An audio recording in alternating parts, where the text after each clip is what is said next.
Holy Christian Hoa. Nandito yung mga St. Gerard Construction. Nagdala ng mga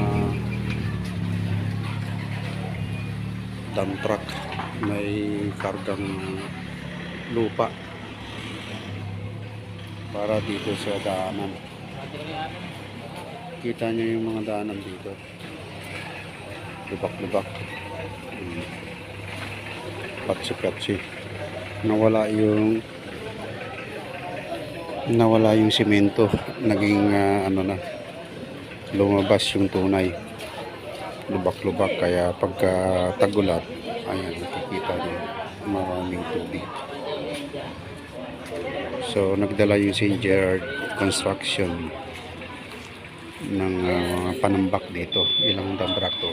1, 2, 3, 4, 5.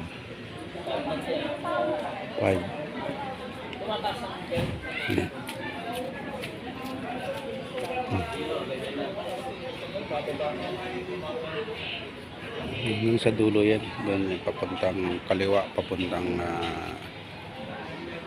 C6.